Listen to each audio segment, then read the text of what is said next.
অন্তর্কোন্দলে জড়িয়েছে FIFA ও UEFA. ফিফার প্রতি ক্ষোভ আর প্রতিবাদের ঝড় তুলে নিউ জার্সির ফাইনাল ম্যাচ বয়কট করেন উয়েফা সভাপতি আলেকজান্ডার সেফেরিন। ট্রাম্পের এক ফোনে লাল কার্ড মওকুফ, ২৭ মিনিটের বিতর্কিত হাফ টাইম শো থেকে আকাশ ছোঁয়া টিকিটের দাম সহ আরও নানা কারণে চটেছেন উয়েফা সভাপতি। আর তাতেই ক্ষোভে ফেটে পড়ে উদ্বোধনী ম্যাচে থাকলেও উপস্থিত ছিলেন না দ্য গ্রেটেস্ট শো অন আর্থের ফাইনালে।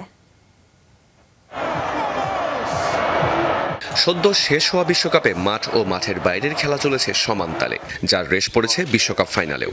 ফিফার প্রতি ক্ষোভ আর প্রতিবাদের ঝড় তুলে নিউ জার্সির ফাইনাল ম্যাচ বয়কট করেন উয়েফা সভাপতি আলেকজান্ডার সেফেরিন।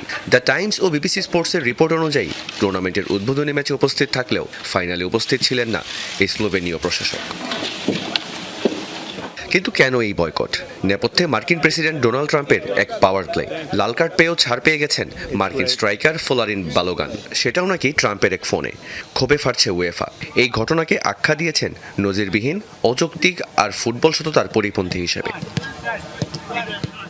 এখানেই শেষ নয়। ফিফার ২৭ মিনিটের হাফ টাইম শো, আকাশ ছোঁয়া টিকিটের দাম আর ৬৪ দলের বিশ্বকাপের আজব আইডিয়ায় খেপেছেন সেফেরিন। উয়েফা সাফ জানিয়ে দিয়েছে ইউরোর ২০২৮-এর টিকিটের দাম বাড়বে না এক বিন্দু। ফিফার নতুন নিয়মকেও বুড়ো আঙ্গুল দেখাচ্ছে উয়েফা। মুখে হাত দিয়ে কথা বললে লাল কার্ড কিংবা ভিএআর ব্যবহার করে প্লেয়ার সেন্ড অফ। ইউরোপে চলবে না এসব আজব আইন। এমনকি মার্কিন ভিসা না পাওয়া সোমালিয়ার রেফারি ওমর আরতানকে দিয়ে আগামী সুপার কাপ পরিচালনা করানোর প্ল্যানও তৈরি করছে উয়েফা।